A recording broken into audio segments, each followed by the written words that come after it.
আজকে পিঠালি রান্না করা হবে উত্তরবঙ্গের। হ্যালো এভরিওয়ান, আসসালামু আলাইকুম। কেমন আছেন সবাই? মাহে রমজানের শুভেচ্ছা। এই তো বিকেলে রান্না করতেছি, ভোর রাতে খাবো, আর কালকে সারাদিন রোজা রাখবো। এই তো আমাদের শুরু হয়ে গেছে রোজার সময়, একটা মাস রোজা রাখবো। তাই আমরা আজকে আমার ছোট কিচেনে রান্না করব। তো প্রথম কিন্তু এই কিচেনে গরুর মাংস রান্না করতেছি, আর গরুর মাংস রান্না করব সেটাও আবার উত্তরবঙ্গের পিঠালি। এটা আমাদের মানে উত্তরবঙ্গের রান্না দক্ষিণবঙ্গে রান্না করতেছি। আমরা বরিশাল, দক্ষিণবঙ্গে, তো আমরা তো দুই প্রান্তে দুই, তাই বিপরীত দুই বঙ্গের রান্না আজকে রান্না করতেছি। তো উত্তরবঙ্গের রান্না দক্ষিণবঙ্গে রান্না করতেছি। আজকে প্রথম গরুর মাংস রান্না, তার উপরে প্রথম পিঠালি রান্না, তার উপর প্রথম রমজান মাসের জন্য রান্না। মানে তারপরে এই যে দেখুন দুই ডেক রান্না, গরুর মাংস কষানো হচ্ছে এখানে। এই যে যেটা দিয়ে নাড়াচাড়া করা হচ্ছে, এটা একটা বাঁশের কুঞ্চি, এটা প্রথম, এটা দিয়েও কিন্তু প্রথম আমরা যে চামচ হিসাবে বানাইছি।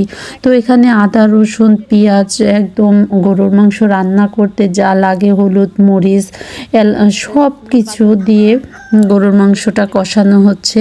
তো দেখুন তো আমার দুইটা ড্যাগে ভর্তি গরুর মাংস বসানো হয়েছে, আর কি সুন্দর জাল জ্বলতেছে। আর বড় একটা বাঁশ দিয়েছি, তো বাঁশটাও খুব সুন্দর জ্বলতেছে, আর গরুর মাংসর সেই ঘ্রাণ বের হয়ে গেছে। কি সুন্দর! আমার এই চুলায় রান্না করতে যে এত ভালো লাগে, কারণ সবার চুলার চাইতে আমার চুলা আলাদা। একদম মানে ছোট চুলা, কিন্তু খুব জাল জ্বলে আরামসে, আর সব কিছু অনায়াসে রান্না করতে পারে। আর আমরা এই গরুর মাংসটা কিন্তু প্রেশার কুকারে আগে লবণ দিয়ে সিটি দিয়ে নিয়েছি, কারণ এই গরুর মাংসটা অনেক শক্ত, রান্না করলে সহজে রান্না হতে চায় না, তাই আমরা আগে সিটি দিয়ে নরম করে নিয়েছি। তো এখন আমরা কষাচ্ছি, এই যে এলাচ দারচিনি লবঙ্গ সব দিয়ে দিলাম। আর এই যে হাঁড়ির গরুর মাংসটা এত সুন্দর হয়েছে যা বলার মতো না।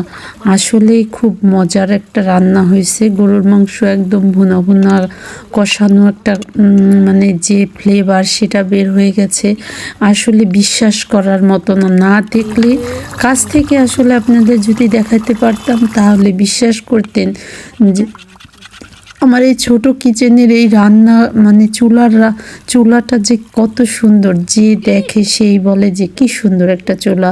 আর সবাই অনেকে চুলাটা প্রশংসা করে, আর চুলায় কিন্তু প্রচুর পরিমাণের জাল জ্বলে। দেখুন তো আমি কিন্তু কথা বলতে বলতে এখানে যে চালের গুঁড়াটা সেটা কিন্তু পানির মধ্যে আগে গুলিয়ে নেয়। তো আমি তো আতপ চাল ভিজিয়ে তারপরে পানি দিয়ে বেটে সেটা আর কি পানি দিয়ে গুলিয়ে তারপরে এই যে গরুর মাংসের মধ্যে দিয়ে দিয়েছি।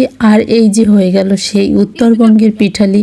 এটা নাকি তাদের এলাকায় মানুষ মারা গেলে, শ্রাদ্ধ করলে বা খাওয়ালে, কোনো অনুষ্ঠান হলে এই পিঠালি রান্না করে। তো অনেক আগ থেকে আমার এটা ইচ্ছা ছিল এই পিঠালিটা রান্না করার, তো আজকে সেই সুযোগ এসে পড়েছে। তো এই যে দেখুন আমার মালসা ভরা পিঠালি, আর এই যে কি সুন্দর লাগছে দেখতে। তো খেয়ে দেখবো কেমন লাগতেছে। আল্লাহ হাফেজ।